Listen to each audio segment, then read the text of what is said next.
Bismillahirrahmanirrahim. Assalamualaikum warahmatullahi wabarakatuh. Alhamdulillah wassalatu wassalamu ala Rasulillah amma ba'du. Anak-anakku sekalian yang berada di rumah, Ustaz doakan kalian semua agar selalu dalam keadaan sehat walafiat dan tetap semangat. Pada pelajaran kali ini, pelajaran tematik, Ustadz membuat rangkuman tema 3 subtema 1. Harap disimak dan kalian catat hal-hal yang penting ya nak. Tetap semangat untuk belajar dan tetap semangat untuk menambah ilmu selalu. Bismillah ya. Baik, rangkuman tema 3 subtema 1. Tanaman yang sangat penting di Indonesia diantaranya adalah padi. Ya, pada subtema 1 ini masih membahas tentang padi. Padi menghasilkan beras. Banyak penduduk Indonesia yang menanam padi karena padi dapat tumbuh di daerah panas dengan curah hujan tinggi. Ya, sebagaimana di Indonesia ini adalah daerah tropis ya, daerah yang panas dengan curah hujan yang tinggi, sangat cocok nih untuk padi. Ada sebuah daerah ya, katakanlah di Karawang. Karawang ini ada di Jawa Barat, dikenal, ini sangat terkenal sebagai apa? Lumbung padi nasional. Ya, lumbung padi nasional. Jadi kalau ada pertanyaan di mana lumbung padi nasional, salah satu opsi jawabannya adalah Karawang. Karawang di mana? Jawa Barat. Cara menanam padi, perhatikan ya. Pertama-tama padi dimasukkan ke dalam karung goni. Kemudian direndam selama 1 malam. Sampai apa? Sampai berkecambah. Dari berkecambah ini jadilah benih padi yang kemudian ditanam di lahan yang telah dipersiapkan khusus untuk benih padi. Sampai apa? Sampai keluar bakal akarnya dan tunas menonjol. Kemudian petani ya menanam benih padi tadi dengan jarak tertentu. Kemudian kalau di Jawa istilahnya ditandur ya, menanamnya sambil mundur gitu. Petani juga setelah ditanam begitu, petani juga memberi pengairan ya, mengairi, memberi pestisida, pupuk hingga menjadi berbunga gitu ya. Lalu jadilah gabah ya, gabah yang matang, berkembang, penuh, keras yang berisi bulir beras. Biasanya berwarna kuning. Nah, gabah adalah butir padi yang terbungkus dalam sekam. Apa itu sekam? Sekam itu kulit padi. Tahap pertumbuhan padi berlangsung selama 110 hari hingga 130 hari. Jadi kalau ya kurang lebih selama 4 bulan ya. Setelah panen, padi atau gabah dipilih sehingga sekam atau kulit padi itu terlepas dari isinya. Nah, yang diambil apanya? Kulitnya atau isinya? Ya, yang diambil adalah bagian isinya yang disebut beras. Mari kita jawab pertanyaan dari cerita tadi. 1.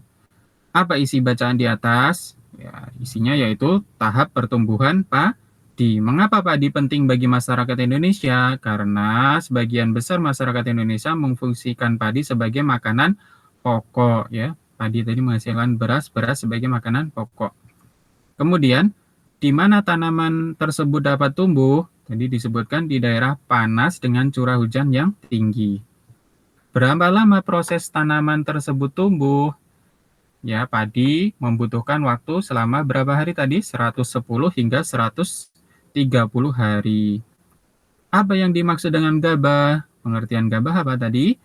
Gabah adalah bulir padi yang terbungkus dalam sekam atau kulit padi. Indonesia memiliki beragam tumbuhan yang dapat dimanfaatkan sebagai makanan pokok. Ya, padi atau beras, ya, diantaranya adalah padi, kemudian sagu, singkong, ini sebagai makanan pokok ya. Beberapa diantaranya di daerahmu pasti banyak tumbuhan yang dapat dimanfaatkan. Ya, apa saja? Ada mangga, pisang, seledri, tebu, dan lain-lain. Pilihlah salah satu tanaman yang sering kamu manfaatkan dalam kehidupan sehari-hari. Kemudian tulislah pertanyaan sebanyak-banyaknya tentang tanaman tersebut. Ya.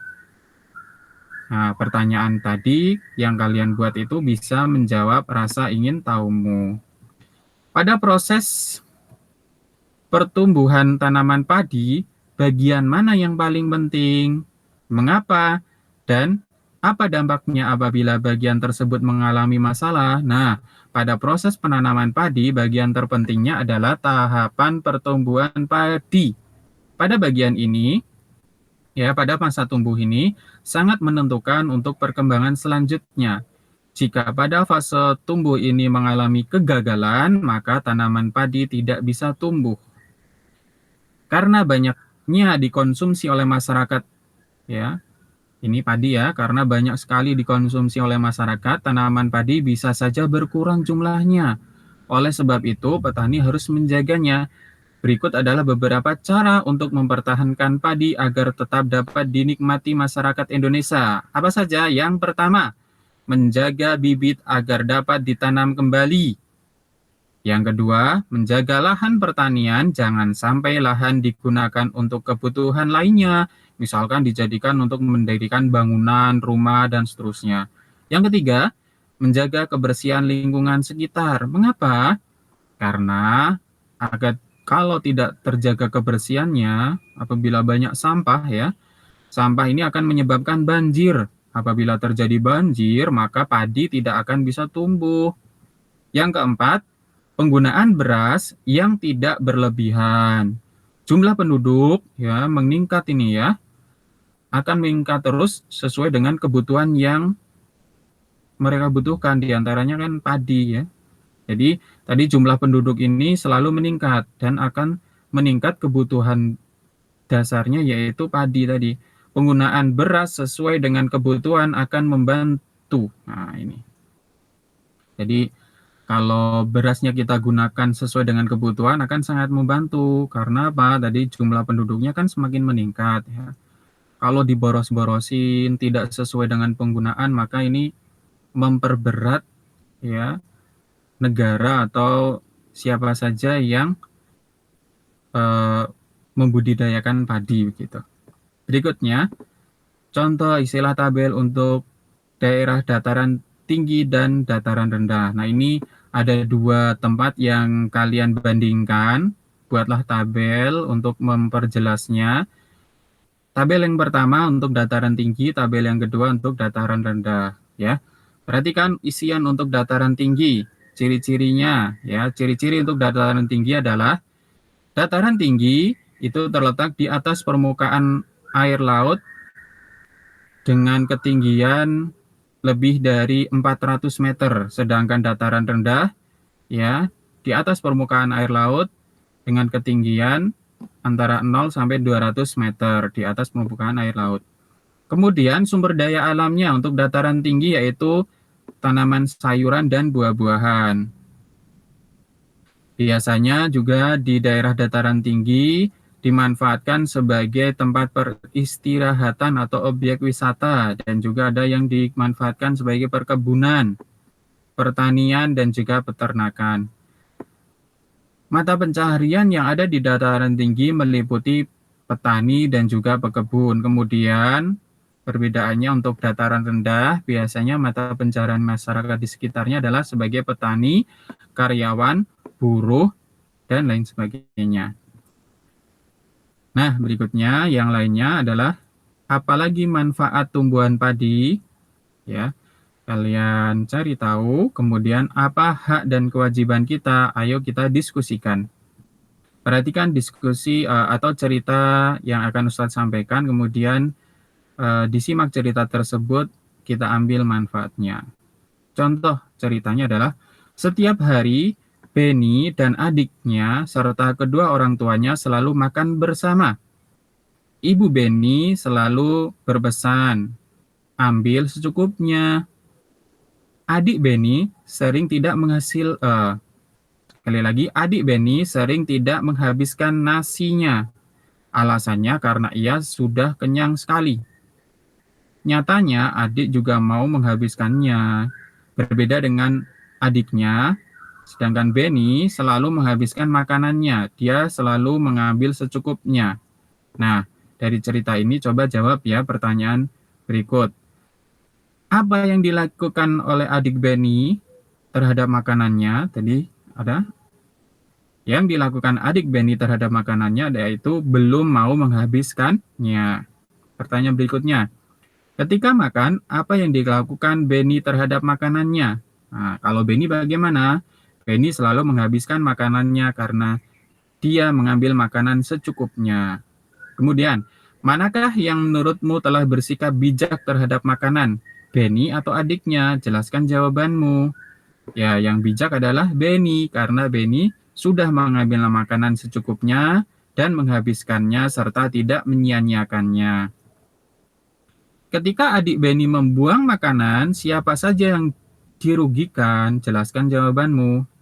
Tentunya ayah dan ibu yang telah berusaha mencari dan menyediakan makanan tersebut. Nah, ini ya. Kalian ambil pelajarannya, yaitu kalau membuang-buang makanan yang dirugikan siapa? Ya, ada Abi dan Umi karena sudah berusaha mencari makanan dan menyediakannya. Kemudian pihak lain yang dirugikan siapa lagi? Para petani. Ya, karena apa? Mereka sudah susah payah menanam padi sampai menjadi beras. Nah, berikutnya, pertanyaan berikutnya. Ketika adik Benny makan, apakah ia sudah mendapatkan haknya? Jelaskan jawabanmu. Ya, sebagai seorang anak sudah mendapatkan haknya ya, mendapat makanan dari kedua orang tuanya. Dan adik Benny sudah mendapatkannya. Jadi jawabannya sudah gitu ya.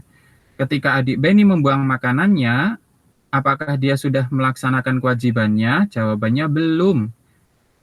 Karena apa? Karena kita harus memanfaatkan makanan secara bijak. Makan secukupnya, tidak berlebihan, apalagi sampai membuang makanan.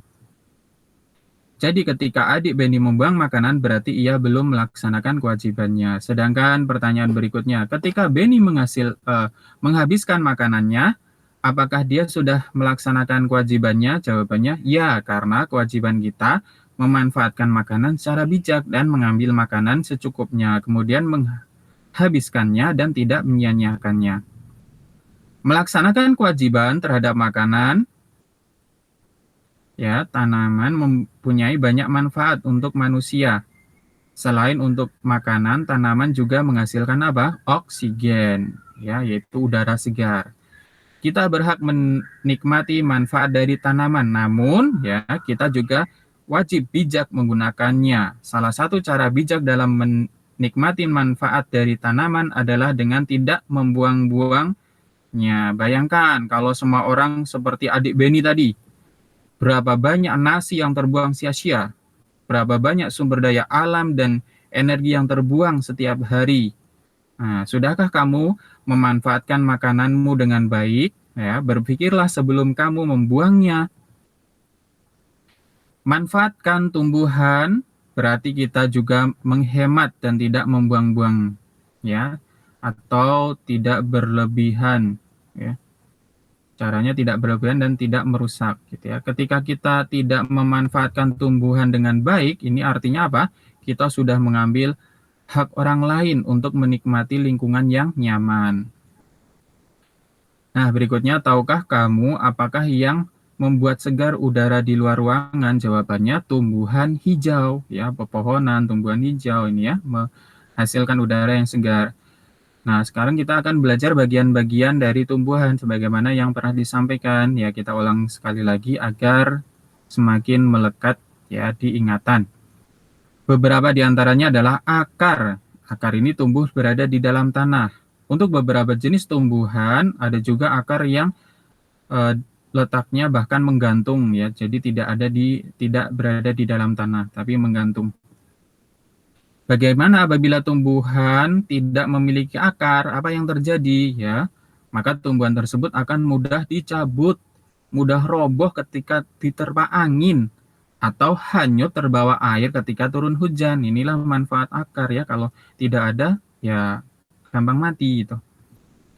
Zat-zat hara dan air yang berada di dalam tanah dibutuhkan untuk membuat makanan ya diserap oleh akar dari dalam tanah. Namun, pada beberapa tumbuhan tertentu, akar tidak hanya berfungsi menyerap air dan mineral, tetapi juga berfungsi menyimpan cadangan makanan. Pada beberapa tumbuhan, apa saja umbi-umbian ya ini dimanfaatkan sebagai penyimpanan cadangan makanan ya. Ingat, pada tumbuhan umbi-umbian.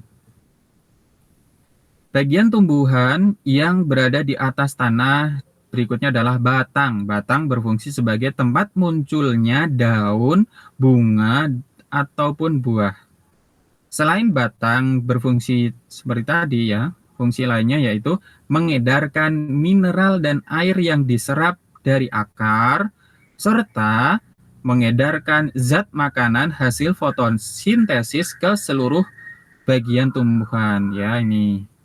Jadi mengedarkan mineral dan air yang diserap dari akar diedarkan ke menuju daun untuk dimasak, dan setelah menjadi zat makanan tadi, hasil fotosintesis tadi, diedarkan lagi melalui batang ya sebagai jalan tolnya gitu ke seluruh bagian tubuh tumbuhan agar semua bagian tumbuhan mendapat makanan begitu. Kemudian bagian tumbuhan yang berfungsi sebagai tempat berlangsungnya fotosintesis yaitu apa? Daun. Daun banyak mengandung zat berwarna hijau yang disebut klorofil. Ini khusus daun yang berwarna hijau mengandung ya klorofil gitu ya. Bagaimana untuk daun yang berwarna tidak hijau, misalkan ada yang berwarna merah, ini juga ada yang mengatakan klorofil dengan warna merah, misalkan sirih merah dan seterusnya. Tetap ada klorofilnya, akan tetapi kandungan yang paling banyak adalah ketika daun tersebut berwarna hijau ya, banyak mengandung klorofil. Berikutnya, bunga yang berfungsi sebagai alat perkembangbiakan tumbuhan biji. Jadi tadi setelah daun, berikutnya adalah bunga. Bunga ini berfungsi sebagai alat perkembangbiakan pada tumbuhan yang memiliki biji. Kemudian buah. Buah adalah bagian tumbuhan yang berfungsi melindungi biji serta cadangan makanan, contohnya buah mangga, buah apel ya. Kemudian biji. Biji adalah hasil dari pembuahan yang terjadi akibat penyerbukan antara apa? Serbuk sari dan sel telur pada putik. Jadi ada serbuk sari dan putik ya. Menghasilkan nantinya hasil pembuahan ini adalah biji. Biji ini jika ditanam akan tumbuh menjadi tumbuhan baru.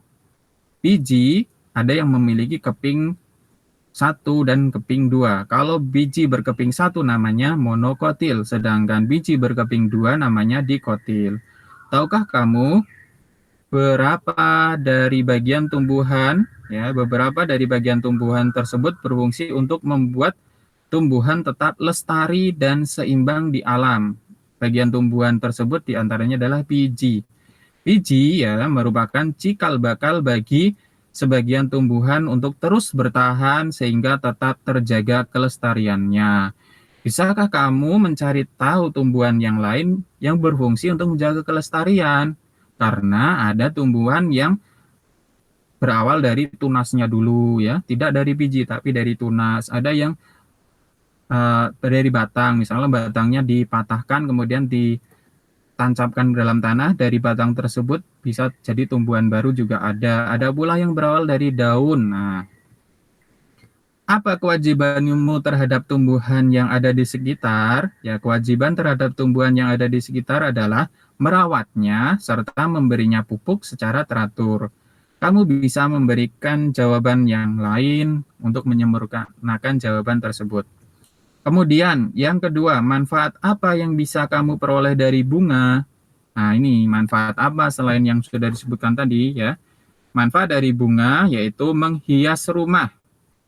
Dan rumah akan terlihat lebih indah. Kemudian beberapa jenis bunga juga menghasilkan wewangian, sehingga dari bunga tersebut kita dapat merasakan udara yang harum. Apabila tumbuhan berbunga tadi wangi, apa yang sebaiknya kamu lakukan? Sebaiknya kita rawat dan membawanya ke ruangan agar wangi bunga tersebut tersebar di ruangan. Ini manfaat bunga ya yang berwangi atau harum. Nah, buatlah kegiatan menjaga keseimbangan dan pelestarian lingkungan. Sekarang kamu akan menanam sebuah atau satu jenis tumbuhan, kemudian rawatlah tumbuhan tersebut. Amati setiap hariannya, bagiannya, ya. Ayo kita menanam tumbuhan dengan langkah sebagai berikut. Pilihlah satu macam biji. Nah, silahkan kalian lakukan ya. Pilihlah satu macam biji yang bisa kamu tanam, kemudian kamu amati perkembangannya dari hari ke hari, dari awalnya biji, kemudian berkecambah, muncul akar, muncul batang, dan seterusnya ya. Nah, bisa kamu tanam, misalkan diberi contoh tomat, atau kacang hijau, cabai, atau yang lainnya, dan siapkan tanah ya yang ada di dalam pot kecil, boleh kaleng bekas dan lainnya. Masukkan biji, tanam ke dalam pot yang ada tanahnya tadi, kira-kira secukupnya di dalam